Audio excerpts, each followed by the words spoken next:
Faire de la recherche-action, c'est très compliqué. Faire de la recherche-action dans les petites villes, dans les ruralités, on se dit que c'est un défi un peu fou. Mais finalement, il y a une question importante à se poser. La matière grise a-t-elle ses zones blanches? Question un peu provocante lorsqu'on est à côté de la Tour Eiffel et que l'on sait que l'Île-de-France doit concentrer une bonne moitié de la recherche sur les questions territoriales en France. Mais l'intelligence collective est bien sûr partout. Les acteurs locaux, les responsables politiques connaissent leur ville, connaissent leur sujet. Mais il faut bien reconnaître que les petites villes n'ont pas cette expertise traditionnelle, régulière, que l'on trouve dans les plus grandes agglomérations. Alors on pourrait se dire qu'il leur faut donc des CAUE, des agences d'urbanisme, des bureaux d'études, probablement. Et c'est peut-être aussi le rôle des métropoles, des départements, des régions, de l'État, que de faire profiter de cette expertise ces petites villes et ces ruralités. Mais il me semble que la recherche-action apporte un plus par rapport aux expertises traditionnelles. On pourrait militer, et je pense qu'il faut le faire aussi, pour que les CAUE, les agences départementales, les agences d'urbanisme, les bureaux d'études s'intéressent plus et mieux à ces petites villes. Mais souvent, cela ne fait pas partie des territoires d'investigation. Les pilotages politiques, les financements ne sont pas toujours là. Et puis surtout, cette expertise a peut-être un peu trop tendance à faire dans le copier-coller et à considérer que finalement un cas en vaut un autre et que faire un PLU ici ou là, ça se ressemble. L'intérêt de la recherche-action, c'est au contraire de valoriser la spécificité des cas étudiés. Alors je parle bien de recherche-action justement parce qu'une recherche académique de manière traditionnelle aurait sans doute trop tendance au contraire à rechercher des résultats universels qui correspondent à des théories. La recherche-action oblige ou favorise un dialogue entre les chercheurs et les acteurs locaux et donc va inévitablement se coltiner avec cette nécessité de produire une compréhension spécifique du cas local pour aller ensuite vers une action publique plus pertinente et plus adaptée à la problématique.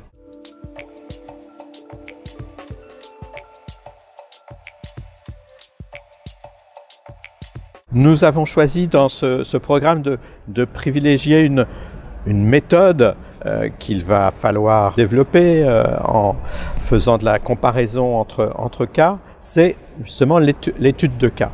C'est une vision qui s'oppose à des démarches un peu trop englobantes, un peu trop distanciées, et qui va chercher dans le détail des situations, dans les indices qui peuvent être découverts à partir du moment où on laboure le terrain avec les acteurs locaux, qui va rechercher des relations de cause à effet qui pourront être explicatives d'un certain type de processus et pas forcément d'un mécanisme général. Donc l'étude de cas, c'est une manière de faire de la recherche très intéressante et très originale et en même temps, c'est certainement la meilleure manière d'embarquer, si je puis dire, les acteurs locaux, les responsables politiques dans la démarche.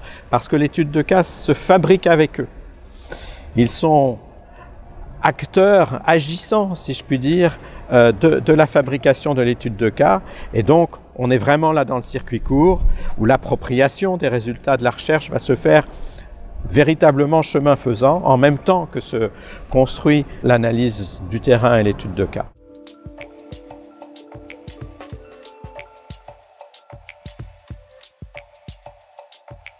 Pour donner chair à cette étude de cas, qui va se dérouler de façon relativement traditionnelle par un premier diagnostic avec les chercheurs, avec des chercheurs qui sont souvent déjà assez investis dans le terrain qu'ils ont proposé, ce qui fait gagner du temps.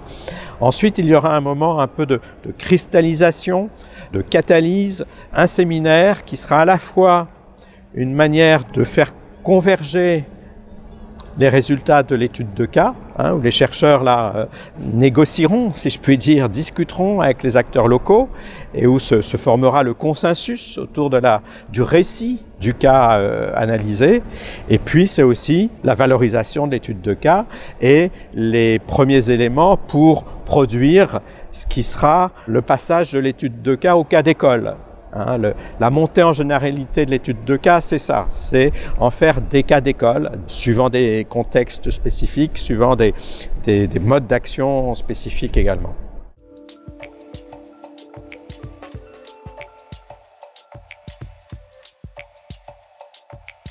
L'étude de cas que nous souhaitons développer du point de vue méthodologique pourrait donner le sentiment de ne proposer qu'une série de cas spécifiques. Il ne s'agit pas là de montrer des bonnes pratiques, il s'agit de décortiquer des situations territoriales et des modes d'action.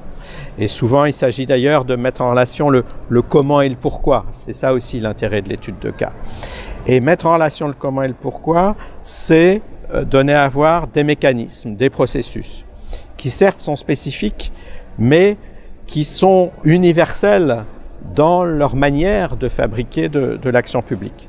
Et c'est ça qui nous intéresse, à la fois reconnaître l'extrême singularité des contextes, l'extrême singularité des pratiques et des positions des acteurs, reconnaître aussi, j'insiste là-dessus, la spécificité des relations entre la petite ville que l'on étudie et son environnement et son système territorial, proche et lointain, mais c'est aussi ensuite passer sur cette idée du cas d'école qui permet de transmettre facilement une manière de faire, une manière de prendre en considération un contexte et qui peut donc être de l'ordre de l'enseignement généralisable.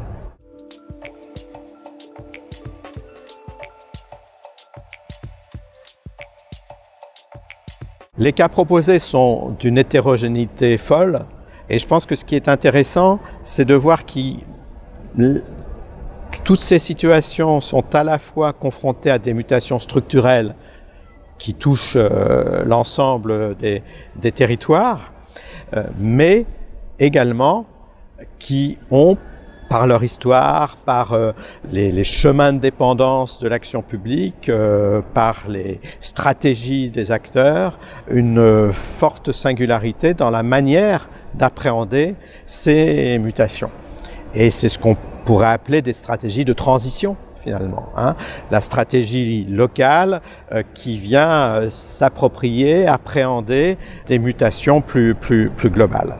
Et de ce point de vue-là, on voit bien l'intérêt de ce travail de recherche-action pour aider les acteurs justement à évaluer, analyser, valoriser, accompagner ces stratégies de transition qui ne seront certainement pas une stratégie unique pour l'ensemble de ces petites villes.